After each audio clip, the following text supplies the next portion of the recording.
Go ahead. Thank you, Jen. You just called on Congress to pass the George Floyd bill. President Biden did, Vice President Harris did the same last night, said it's a key priority. Why should people have confidence that President Biden will be able to win over Republican support for the George Floyd bill when he hasn't been able to do so on his other legislative priorities? Like the American Rescue Plan that he passed into law? He hasn't been able to, he didn't get Republican support for that. He didn't, but he certainly has support from the American people, and about 80% of it's more than 70% of the American people.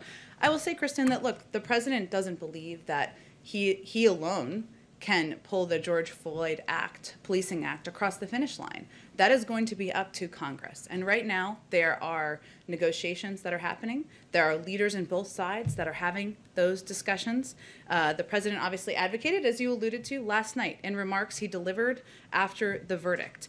And we are also have been advocating, our senior leadership has been advocating for this on the Hill, including in direct conversations with members. We're in close touch with the Senate Judiciary Committee, Senate leadership, who are working towards this goal. This encompasses many offices in the White House, including, of course, the president talked about this quite a bit during his meeting with the CBC last week, but also our legislative affairs team, our public engagement team, the Department of the Domestic Policy Council, and their leaders are deeply engaged. And we're also in regular contact with the nation's civil rights leaders who are also advocating for this. But I will also say that there are times, and this is true in diplomacy, but also true in legislating, that we need, the best strategy is to provide the space for those conversations to happen privately.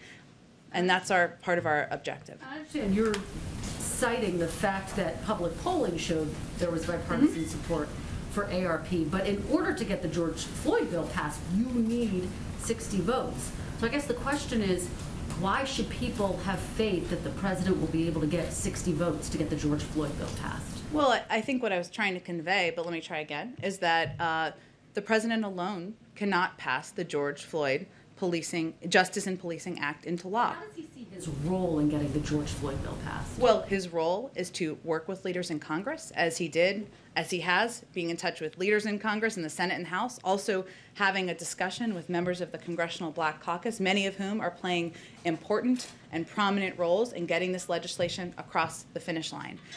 He's also asked members of his senior team, whether it's the legislative team, the Domestic Policy Council, his Office of Public Engagement, to work with outside organizations, civil rights leaders, and others to work together to put pressure on Congress to move forward. He used the opportunity last night to deliver remarks, and I will say, as he's thinking about what his joint session speech looks like next week, he has every intention of using that as an opportunity to elevate this issue and talk about the importance of putting police reform measures in place. As you know, one of the key sticking points is that qualified immunity provision. Is the president willing to compromise on qualified immunity? Would he back a bill that didn't include qualified immunity? Well, again, I think the stage we're in now is that leaders on the Hill need to have discussions among themselves about where they can find agreement.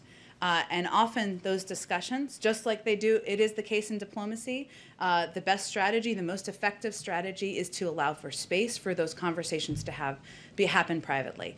Once they come to agreement, and we're certainly hopeful they'll do that, we'll have to take a look at what that looks like. Oh, go ahead. Go ahead, Kristen.